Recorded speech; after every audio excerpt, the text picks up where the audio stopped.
Hey, hey, thank you, Creedence Clearwater. Hey, hey, thank you, Creedence Clearwater. And we are back. We're back with more Live from the Heartland. It's Tom Clark and me, Michael James, here at WLUW 88.7, Chicago Sound Alliance. And we are now about to bring on one of our favorite people out in the world, doing good for everybody, the one, the only, incomparable Flint Taylor of the People's Law Office. Good morning, brother. Good morning. Good to be back. We've had you here a lot lately. Yeah, I think it's a good place to come early on Saturday morning if you got nothing else to do other than sleep. You would be sleeping? Well, no, either that or running with my dog. It's nice if you could sleep. Yeah, it is, isn't it? Well, the particular excuse today is that you're celebrating 50 years next week, or in these coming weeks, and the People's Law Office, and what a journey. I'm particularly familiar with this journey because of the book you put out this past year, which is as much a story about police torture as it is about the People's Law Office and how you got going. How is The Torture Machine doing as a book? I think it's doing well. I think Haymarket is pleased with it. We're hoping to get another edition of it out soon, and I'm getting good vibes back on it. It's not an easy read, as you know. It deals with torture. It deals with police assassination, Fred Hampton and Mark Clark. But on the other hand, I think that it's something that historically in this city that people need to know about, and hopefully particularly younger people will get to learn about the sordid history of police brutality and police torture here in the city of Chicago, and this is hopefully a mechanism for them to do that. To me, one of the importances of the book, which is a very detailed, though not hard to get through because though lawyerly you wrote it very clearly, is that it's also an important political history. Above and beyond the issue you're talking about, the insights you give to how pay-to-play politics and the old machine worked. In this case, not to the benefit of incarcerated suspects. To me, is a classic example of how this political apparatus that we're still dealing with in many respects came about and how it actually operated. Well, that's why I called it the torture machine. The torture machine is not only the black box that John Burge, the notorious torturer on the south and later west sides of Chicago, used to get confessions from African American suspects, but it's also a machine. Political machine, whatever you want to call it, the Democratic machine, the Daily machine. They okayed it. That's what it is. So now we come to a new regime, a new mayor, apparently a breath of fresh air, a new style of doing things. How would you grade Mayor Lightfoot's first 100 days? Well, I'm not a politician, and But you're a political animal. I would not, I'm skeptical. I was skeptical before, and I continue to be skeptical. We know how politicians are when they get elected saying one thing, and when they get in and the pressures come on them. In this case, particularly from the police department, particularly from the right wing and from the FOP and from the prosecutors, we see a little bit different leader than we see or heard back when she was out in the forefront of raising questions about police reform. I think some of those have gone by the wayside, and I'm afraid others will as well, given Eddie Johnson, given the completely reactionary forces that are led by the FOP, even more reactionary than those that I talk about in the book, as reactionary as the FOP was then. So I think that those are the kinds of things that people who are concerned with police reform and police violence need to keep the pressure on, or we're going to see continuing backsliding, I'm afraid, in terms of that particular aspect of politics under the mayoral regime of Lori Lightfoot. Flint Taylor, what do you know about the feud between Tony Preckwinkle and the mayor related to bail reform, reducing the jail population? Well, this also brings Kim Foxx into it. Again, I was a little bit dismayed when Lori Lightfoot didn't step up to the defense of Kim Foxx when she was under tremendous attack around this Smollett issue, or the pretext of the Smollett issue, which of course was really about FOP, right-wing prosecutors, the forces that want more draconian laws and longer sentences. And Kim Foxx has, in a fairly hesitant but a real way, tried to change those things, and so has Tony. Tried to change bail in terms of cash bail, tried to deal with juvenile justice to some degree, has also tried to deal with other issues in the justice system in terms of sentencing. And I think in a weird way the Smollett case raised that issue because what she did, kind of in a stumbling way, that is Kim Foxx, in the Smollett case, is something that she was doing and prosecutors were doing across the board in certain cases, not just for rich actors, but also for people, other people, alternatives to prison, particularly in cases, drug cases, for example, other kinds of cases where people shouldn't be going to jail, particularly not the Cook County Jail, and what happens out there in terms of the way people have to survive in Cook County Jail if they do.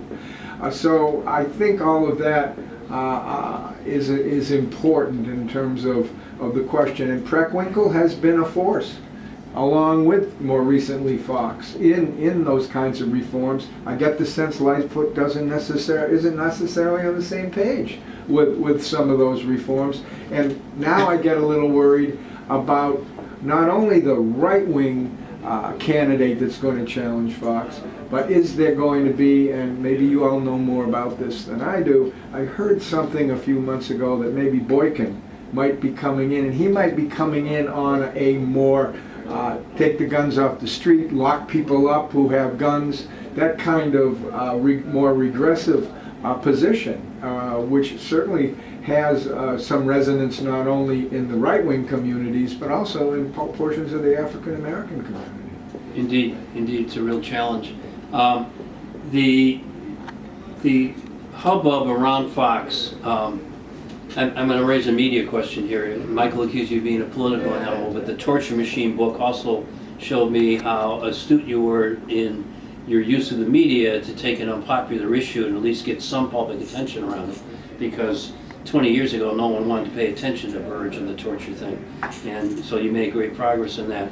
But it strikes me that the propensity of some journalists to have to tell both sides, even if there's 6 sides or one, means you're always going to have the FOP leadership as a counter to whatever criminal justice reform someone, whoever it is trying to do. When I know there are rank and file who do not feel represented by that FOP leadership, but we don't have reporters going and talking with them. How do we get a better feel for what the rank and file, who in fact we want to help protect us and keep us safe, when their leadership may not be fully representing them? Well, I think their voice has been pretty much wiped out because of the board that runs the FOP. It's predominantly, if not exclusively, all white, and well, you look at the Burge pension issue.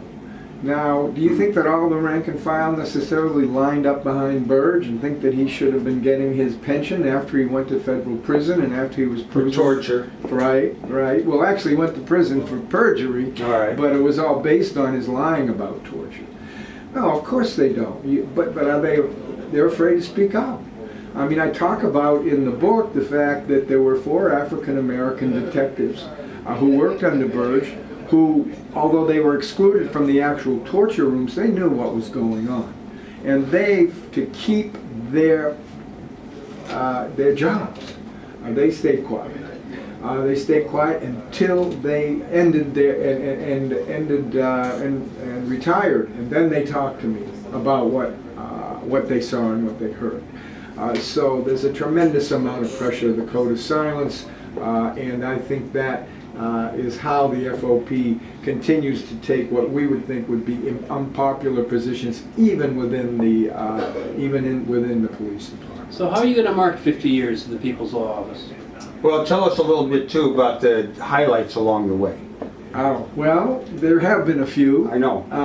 Of course, we fought the Fred Hampton assassination case for over 13 years until we reached some modicum of justice in that case and exposed the fact that it was an FBI conspiracy behind the murders of Fred Hampton and Mark Clark, the Black Panther leaders here in the city of Chicago.